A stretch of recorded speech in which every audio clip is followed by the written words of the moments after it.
Elliot Eastman was a 26-year-old man from Vermont, USA. He spent most of his early years in the tiny town of Hinnisburg life. There was calm and peaceful, but with a population of less than 600 residents, it was also quite boring. Elliot wanted to do something more with his life. So with his love for nature and exploration in mind, he saved up some money and traveled to the Philippines near the end of 2023. He wanted to slowly make his way through the entire country and witness its beauty firsthand. But just a couple months into his trip, he met a local woman named Carisha Jayla.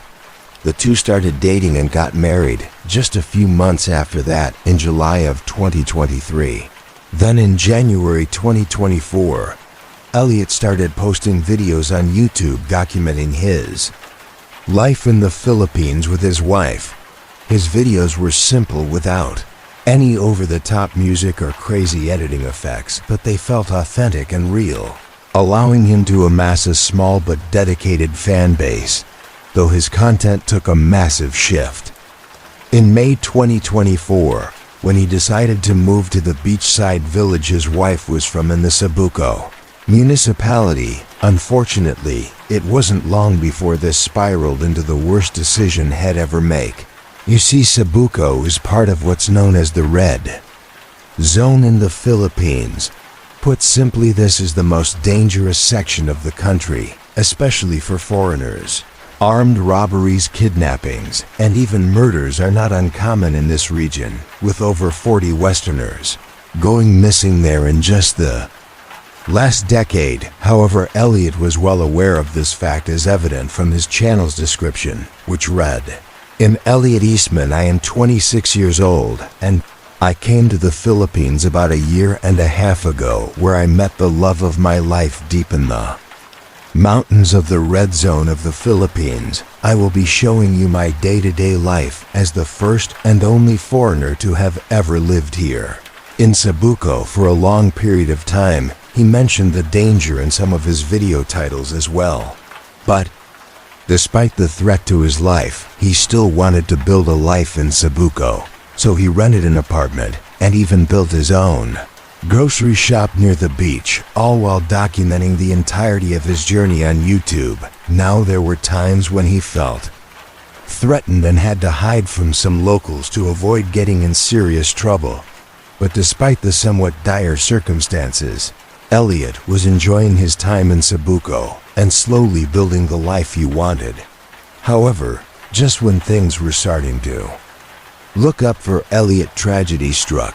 The incident took place on the night of October 17, 2024, when, after doing several short live streams throughout the day, Elliot went offline and sat for dinner with his wife and her parents. But then a few minutes later, 4 men with guns barged into their home and started telling Elliot to go outside. These men were also wearing outfits similar to those of the Filipino police, likely in hopes of making Elliot more cooperative. Elliot, however, saw through their disguise and tried to run away. Unfortunately, that's when things went from bad to worse.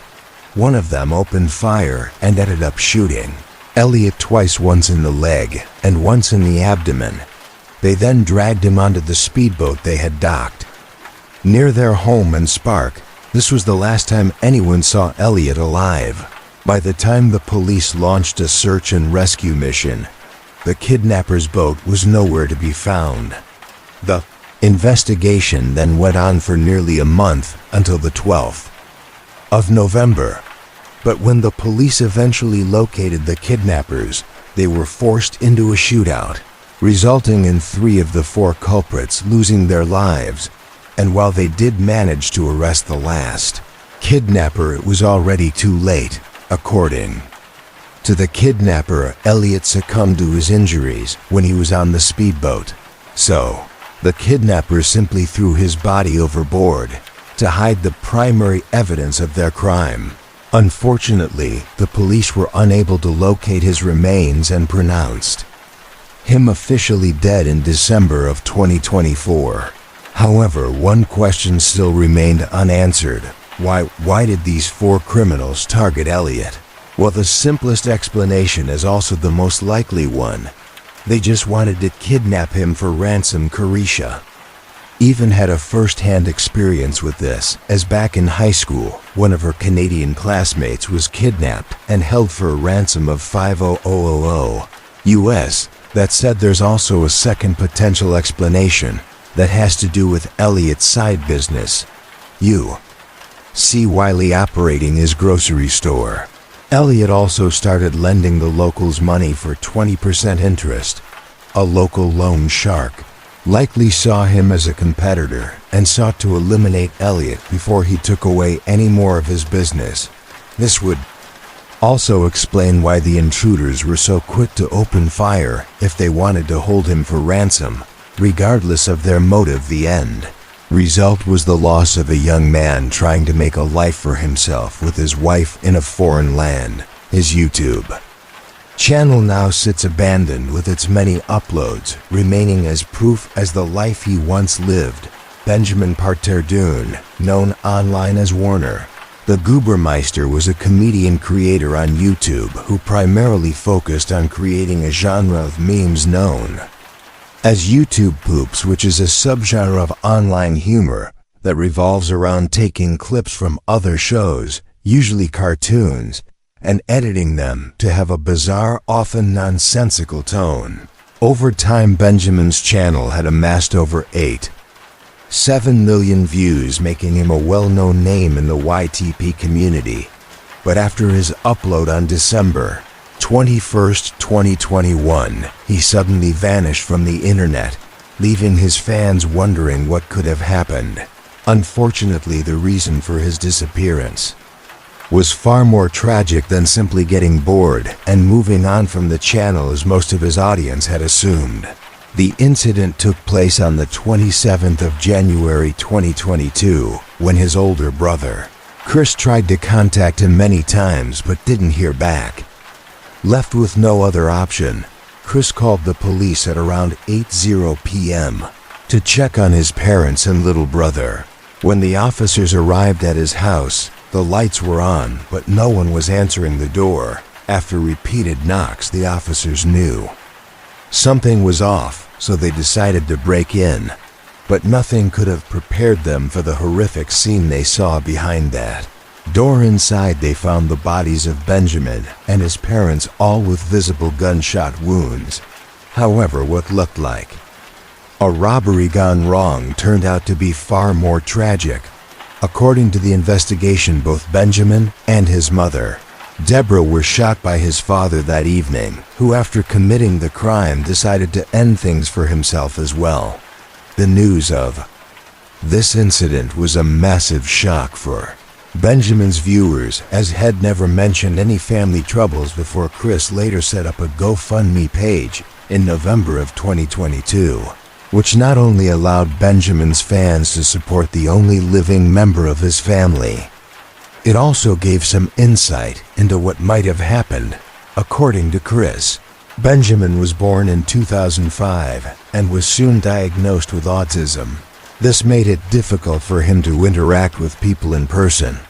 Because of this, he was homeschooled, and at just 8 years old, he started uploading on YouTube, hoping to make friends and find a sense of community. Sadly, Benjamin's condition was far from the only challenge their family had to face.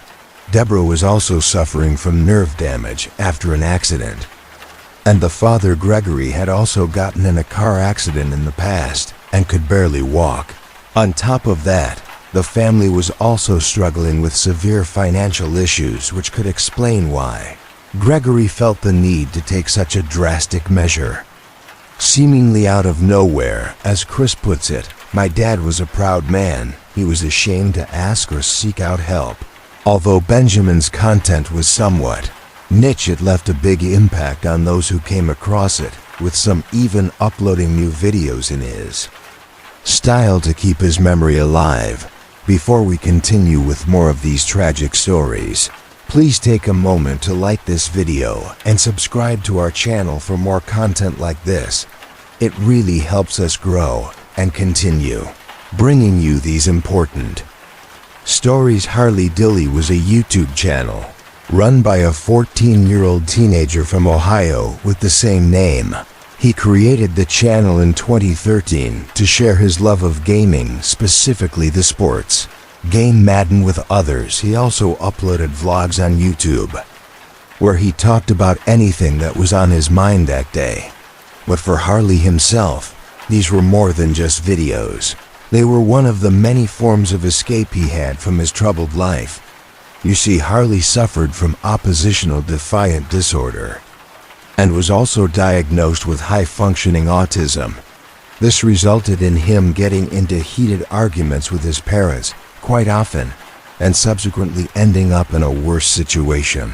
In one instance, he even posted a video talking about how he was locked out of the house after an argument with his mother, titled and scared, "Hey guys, what's up?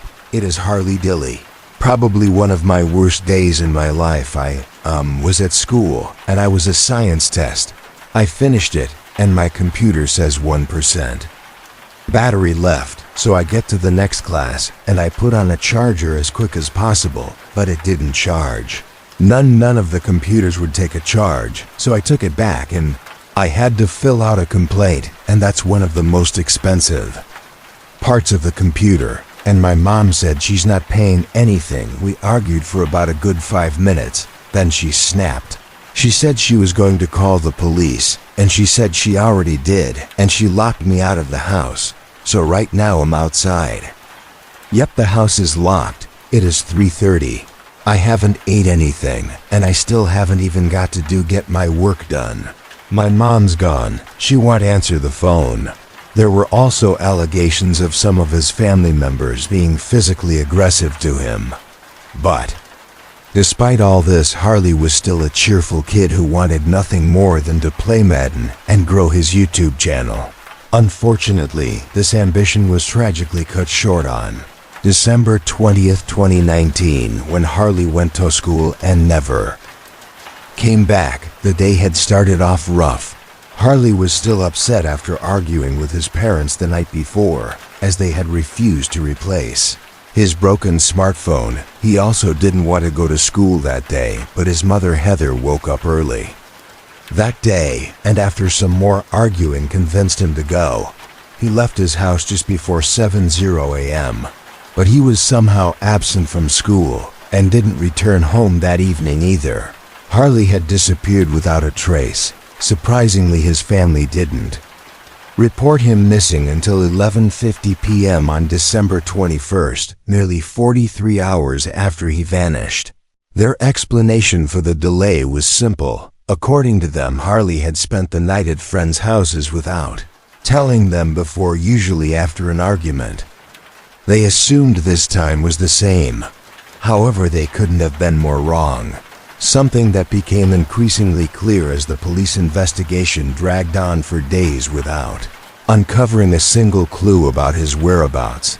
The only thing they found was this Lori Solution picture of Harley going to school that was taken from a neighbor's security camera.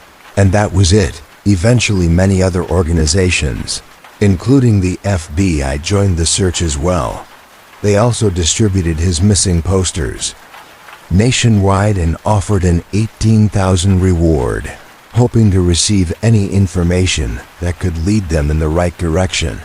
Unfortunately, although they received numerous tips, none led to any significant progress in the case. That is until the 13th of January, over 23 days after Harley went missing, when the investigators made the big discovery.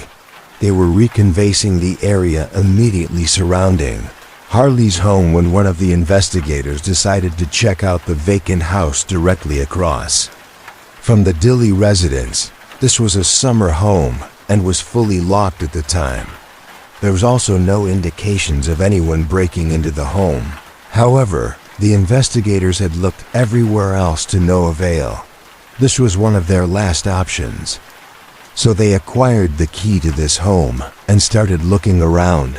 They didn't find anything on the ground floor, but as soon as they climbed the stairs, one of them noticed a maroon puffer jacket lying on the ground, the same jacket that Harley was wearing on the morning of his disappearance.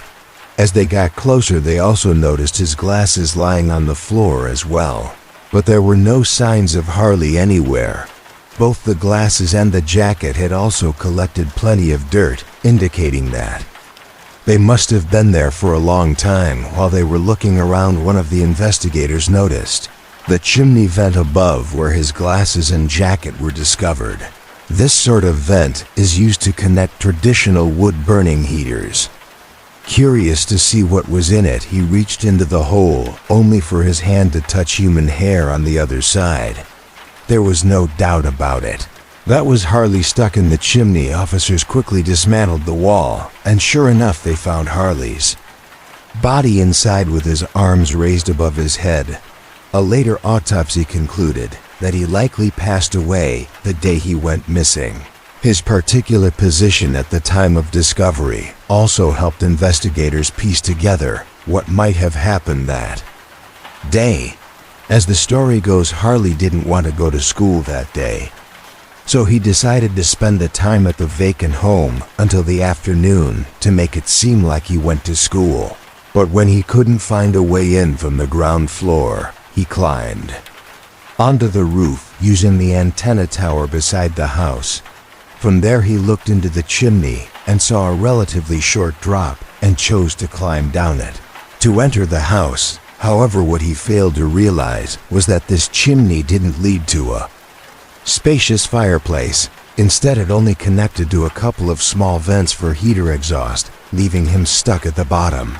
Due to the way he climbed down, his jacket was likely halfway removed already, so he pushed it through the vent to free up some space, and his glasses fell through as well. Sadly, there was nothing else he could do in that position. His chest was pressed tightly against the chimney's wall, making it impossible to breathe, resulting in the slowly succumbing to asphyxiation. Put simply, this was nothing more than a tragic accident. Now, given this conclusion, Harley's case should have ended there. However, some people, especially his YouTube viewers, weren't satisfied with the official report. Many of them believed that this wasn't an accident at all. Rumors started going around the internet that Harley's death was actually a murder committed by his own family. One of the first big points of contention was his jacket, since in one of the evidence images it could be seen hanging from the door.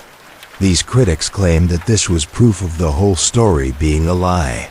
Some also argued that the shoes he was wearing in his last picture didn't match the ones the investigators found on him.